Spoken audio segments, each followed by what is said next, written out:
নমস্কার সবাইকে, ওয়ান্ডার মহুয়ার নতুন একটি ভিডিওতে সকলকে স্বাগত। আজকে সোমবার আর এখন সকাল ওই 7টা মতো, আর এখান থেকেই আজকের ভিডিওটা শুরু করছি। ভিডিওর শুরুতেই সকলকে জানাই শ্রাবণের প্রথম সোমবারের অনেক অনেক শুভেচ্ছা। আমিও আজকে সকাল সকাল ঘুম থেকে উঠে ঘরের যে সমস্ত কাজকর্মগুলো আমার প্রত্যেক দিন থাকে সেগুলোই আমি এখন চটপট করে নিচ্ছি। বেশ কয়েকদিন ধরেই আজকের দিনটার জন্য আমার মনের মধ্যে একটা এক্সাইটমেন্ট কাজ করছিল, কারণ আমার নতুন ফ্ল্যাটে এসে নতুন মন্দিরেই প্রথমবার আমি শ্রাবণের প্রথম সোমবারটা করব খুব ভালোভাবে। আর গতকাল থেকেই তো সমস্ত রকম প্ল্যানিং করে রেখেছি, কিভাবে সমস্ত কাজ গুছিয়ে করব, কিভাবে পুজো করব, অনেক কিছু ভাবনা চিন্তা করে রেখেছি। আর সেই প্ল্যান অনুযায়ী সকাল থেকে সমস্ত কাজকর্ম শুরু করে দিয়েছি। এখন দেখা যাক সেই সবদি গিয়ে কতটা কিভাবে করতে পারি। আজকে ডোডোও বাড়িতে আছে, তাই আজকে আমার সকাল থেকে কাজ করতে অনেকটা সুবিধা হয়েছে। আর দেখুন, কথা বলতে বলতে আমি এখন চটপট করে স্নানটাও সেরে চলে এসেছি। আজকে পুজো করার সময় কোন শাড়িটা পরবো সেইটাও গতকাল রাতে বার করে রেখে দিয়েছি, যাতে সকালবেলা উঠে শাড়ি নিয়ে চিন্তা ভাবনা করতে করতে সেখানেও যেন কোনো সময় আমার নষ্ট না হয়। আর জানেন তো, পুজোর কাজের জন্য আমার সব সময়ের পছন্দ হচ্ছে সাদা বা সাদা লাল শাড়ি। আমার ভীষণ ভালো লাগে, তাই আজকের দিনটার জন্য আমি এই সাদা শাড়িটাই বেছে নিয়েছি। এতদিন ধরে যেই জিনিসটার জন্য অপেক্ষা করেছিলাম, আজকে সেই অপেক্ষার অবসান হবে। আমার এই ফ্ল্যাটের যখন গৃহপ্রবেশ হয় তখন আমি পেয়েছিলাম একটা নতুন ইন্ডাকশন, আর তার সঙ্গে একটা নতুন ননস্টিকের কড়াই। আমি অধীর আগ্রহে অপেক্ষা করছিলাম যে এই জিনিস দুটো আমি কোনো পুজোর কাজেই আগে ব্যবহার করব, তারপরে অন্য কাজে। আজকে ফাইনালি সেই দিনটা এসেছে যেটাতে আজকে আমি মহাদেবের জন্য আমার নিজের মতন করে আমি একটু কিছু রান্না করব। আর সেইটা রান্না করে আমি আজকে ভগবানের কাছে নিবেদন করব। এইটার জন্যও আজকে আমার ভীষণ ভালো লাগছে। ঠাকুর পুজোর যে সমস্ত বাসন ছিল সেগুলো ভালো মতন ধুয়ে পরিষ্কার করে প্রত্যেক দিনের মতন আমি আগে আমার তুলসী মন্দিরের পুজোটা সেরে নিলাম। আজকে পুজোর জন্য শাশুড়ি মায়ের কাছ থেকেও কয়েকটা ঠাকুরের বাসন নিয়ে এসেছি।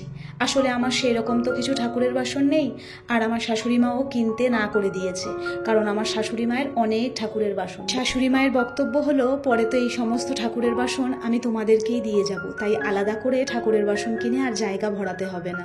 যখন যেটা পুজো করবে, যখন যা বাসনের দরকার হবে আমার থেকে এসে নিয়ে যাবে।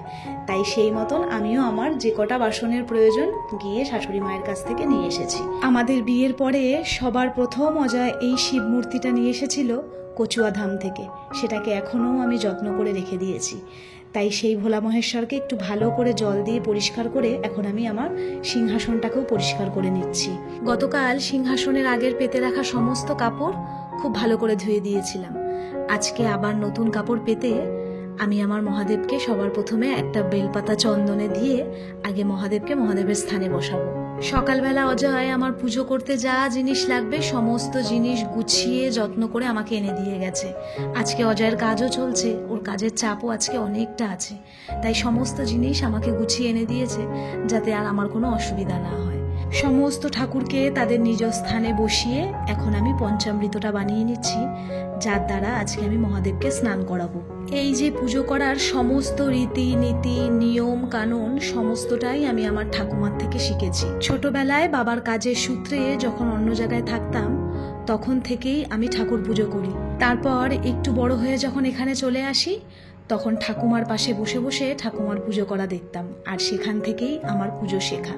আসলে কি জানেন তো, সকলের পুজো করার পদ্ধতি নিয়ম কানুন এগুলো তো সমান হয় না, তাই আমি যতটুকু শিখেছি যতটুকু জেনেছি সেই নিয়মেই আমি ঠাকুরের পুজো করি।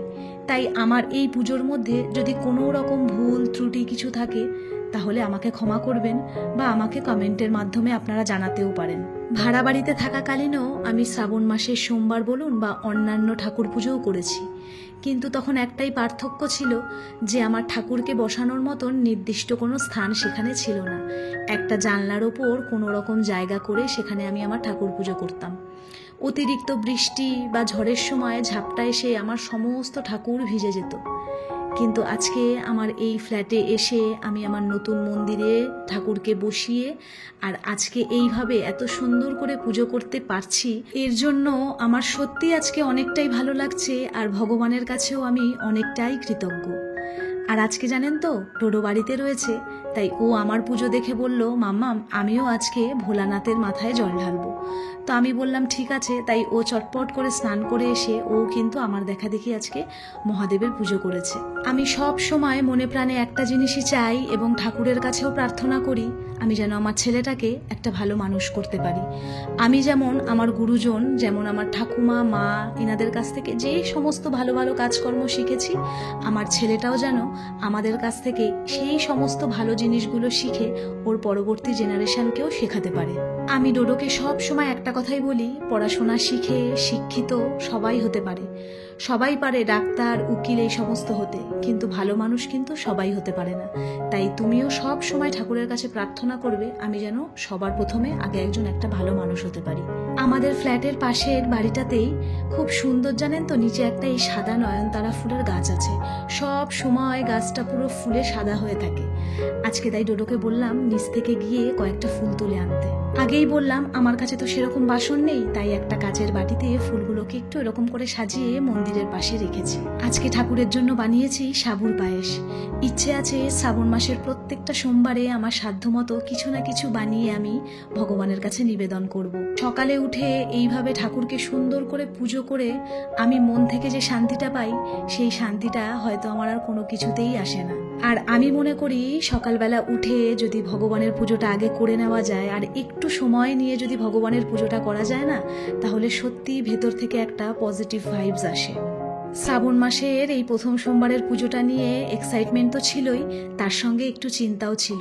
তাই সমস্ত চিন্তা কাটিয়ে আজকে সত্যি খুব ভালোভাবে আমি মহাদেবের পুজোটা করলাম। একটা সন্তানের মা হওয়ার পর বা একটা ঘরের বউ হওয়ার পরে ঠাকুরের কাছে হয়তো এই একটাই প্রার্থনা থাকে যে আমার পরিবারের সকলকে তুমি ভালো রেখো, আমার সন্তানের মঙ্গল করো। আর আমারও কিন্তু সেই চাওয়াটাই ছিল ভগবানের কাছে। আর আপনারা যারা যারা আমার ভিডিও দেখেন তাদের প্রত্যেককে যেন বাবা ভোলানাথ ভালো রাখে আর আপনাদের পরিবারেরও যেন মঙ্গল করে, এইটাই আমি প্রার্থনা করি। আজকে দুপুরের খাবারে বানিয়েছিলাম সাবুর খিচুড়ি আর তার সাথে ছিল বেগুন ভাজা। আমি যে কোনো উপোসের পরে এই খাবারটা খেতে ভীষণ পছন্দ করি আর তার সাথে সাথে আমার ঘরেরও সবাই খেতে ভালোবাসে সাবুর খিচুড়ি। তাহলে চলুন আমি এখন খাবার খাই। আর আজকের ভিডিওটা এখানেই শেষ করছি। দেখা হবে খুব তাড়াতাড়ি। সকলে ভালো থাকবেন, সুস্থ থাকবেন আর ভিডিওটা কেমন লাগলো জানাতে কিন্তু ভুলবেন না।